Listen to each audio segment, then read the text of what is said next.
Hello friends, welcome to my YouTube channel. আজি হৈছে Sunday, so আজি আমি যাম পাঠশালালে। so এখন বিয়া আছে তো হেতু কাৰণে যাম। লগত যাব মোৰ আৰু 3-4 জন মান যাব।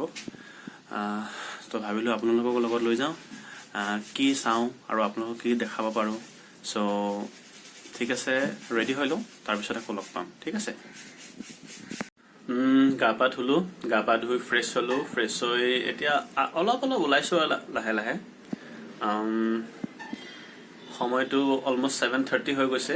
আমি ভাবিছো ইয়াৰ পৰা 9টা মান বজাত ওলাই যাম চাগে। মোৰ লগত আৰু 3-4 মান যাব। মই আপোনালোকক পিছত মই চিনাকি কৰাই দিম বাৰু, দেখাই দিম কোন কোন যাব।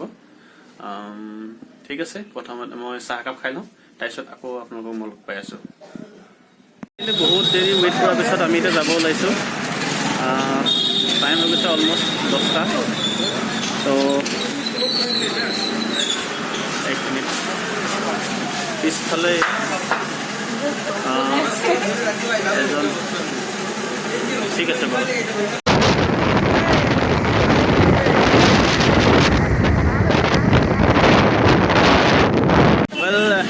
এতিয়া আমি আহি পালোহি ৰঙিয়া। তো ৰঙিয়াতে আমি চাহ খাব লৈছোঁ। আমাৰ লগকেইজনৰ পৰা চিনাকি কৰি দিওঁ। দেখা পাইছিলে নাজানো দেই। আমাৰ এইজন মেইন মানুহ দেই। হেল্ল'। চ' আমি ইয়াতে চাহ খাই ল'লোঁ। তো ইয়াৰ পৰা আৰু অলমষ্ট মেবি 80 কিলোমিটাৰ্ছ আৰু যাব আছে। যদি ৰাস্তাত ক'ৰবাত ৰখোঁ তো নিশ্চয় আকৌ আপোনালোকক লগ পাম। ফাইনেলি আমি আহি পালোহি, অলমষ্ট বিয়া ঘৰ পামেই আৰু। So' almost we are ready to reach, about to reach. এই জেগাখনৰ নাম কি আছিলে? আমদ। তো পাঠশালাই আমদৰ নামৰ এটা জেগা, আৰু অলমষ্ট 2 কিলোমিটাৰ্ছ আছে বিয়া ঘৰ। তো আমি গৈ পাই লওঁ, তাৰপিছত আকৌ লগ পাম। ঠিক আছে। গাঁৱৰ সৰু সৰু ৰাস্তাৰ মাজে মাজে আহি আছোঁ। মোৰ পিছত এখন আমাৰ লগত 2জন আহি আছে, আৰু আগে এজন গৈ আছে, মানে 2জন গৈ আছে। তো সেয়াই আৰু গাঁৱৰ পৰিৱেশ, সম্পূৰ্ণ গাঁৱলীয়া পৰিৱেশ। আৰু খুব বেছি 5 মিনিটছ মানৰ পিছতে চাগে বিয়া ঘৰ পাম আৰু। ঠিক আছে, আকৌ লগ পাই আছোঁ বাৰু। চ' ৰাইট নাও আমি আহি ফাইনেলি পালোহি বিয়া ঘৰ। তো আমাৰ পিছত এইকেইজন,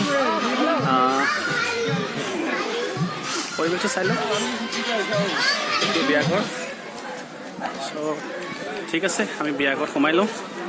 ব'লক আপোনালোকো আমাৰ লগে লগে। ফাইনেলি আমি ইয়াত খাবলৈ লৈছোঁ। ভকতটো অৱস্থা বেয়া, তথাপিও খাইছোঁ আৰু।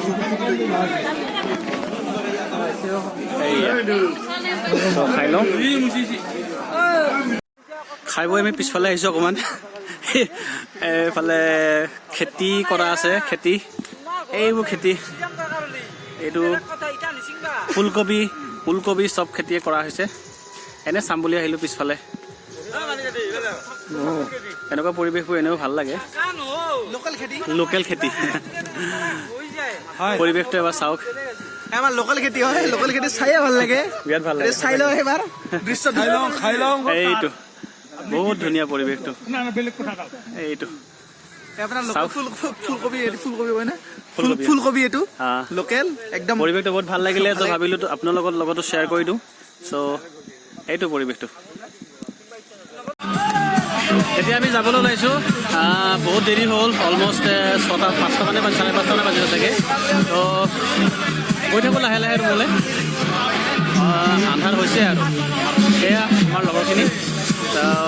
গৈ থাকোঁ, যদি মাজতে ক'ৰবাত ৰখোঁ তেতিয়াহ'লে নিশ্চয় আপোনালোকক মই নিশ্চয় আকৌ লগ পাম। ঠিক আছে। ফাইনেলি আমি এতিয়া ক'ত আছোঁ এতিয়া? বাইহাটা চাৰিআলি পাম আৰু। পাম আৰু, পোৱা নাই এতিয়ালৈ। টাইম হৈছে অলমষ্ট 9:40। চাহ অলপ খাই ল'লোঁ। এই আমাৰ সঞ্জীৱে চাহ খাই আছে। এয়া ভোলা কামত ব্যস্ত। আমাৰ এইজনটো মেইন মানুহ। তো ৰুম পাওঁতে 10টা মান বাজিব চাগে। বেছি হ'ব ন? ঠিক আছে বাৰু। একেবাৰে ৰুম পাই আমাৰ গ'ল। ঠাণ্ডাৰ মাজত এই জাৰ্ণি কৰাটো একদম সম্ভৱ নহয় হ'লেও ভাল লাগিছে কিন্তু হ'লে বহুত ভাল লাগছে জাৰ্ণিটো বিৰাট ভাল লাগিছে তাৰে মাজতে আমদত আমি এনেকুৱা হৈছে আমি ঠিক আছে নকবা এই আমদৰ বিষয়ে তেওঁ বিশেষকৈ বেছি ক'ব তেওঁ অলপ বেছি জানে নাই নাই যিয়ে নহওক ৰাস্তা পদূলি যিয়ে নহওক কিন্তু গৈ ভাল লাগিলে তো তাতে কাঠা নিমকিৰ সোৱাদটো লৈ আছো আকৌ গৈ পাওঁতে মানে 10টামান বাজিব মানে আমাৰ ঠাণ্ডাৰ টাইমত চাহ একাপ পালে আৰু বহুত বহুত ভাল হয় আমেজ ঠাণ্ডা একদম নোহোৱা হৈ যায় হয় অসমৰ মানুহে চাহ খাই কিনে ভাল পায় ন চাহ ঠাণ্ডা চাহ দুকাপ খালো দুকাপ ঠিক আছে আমি একেবাৰে গৈ পাই লওঁ একেবাৰে ঘৰত লগ পাম আৰু যাই কেনে ৰুমত লগ পাম ঠিক আছে বেষ্ট অফ লাক অৱশেষত আহি পালোহি বাৰু ভালে কুশলে ভগৱানৰ কৃপাত সময় এতিয়া অলমষ্ট 11টা বাজিছে বহুত টায়াৰ্ড লাগিছে মানে বহুত বেছি টায়াৰ্ড ফিল হৈছে কিবা এটা খাই সোনকালে শুই যাম আৰু কি বনাইছোঁ কি দেখালোঁ আপোনালোকক নাজানো আৰু যদি কিবা এটা ভাল পাইছে তেতিয়াহ'লে লাইক কৰিব শ্বেয়াৰ কৰিব আৰু চেনেলটো ছাবস্ক্ৰাইব কৰিব আৰু যদি কিবা গঠনমূলক কিবা পৰামৰ্শ বা যদি কিবা আপোনালোকৰ ক'বলগীয়া থাকে তো কমেণ্টত জনাব নিশ্চয় আপোনালোকৰ ছাপোৰ্ট আপোনালোকৰ দিহা পৰামৰ্শ মোক একান্ত কাম্য চ' ঠিক আছে নেক্সট এটা ব্লগত লগ পাম till then always wear a helmet. Jai Hind, Jai Bharat. Goodbye.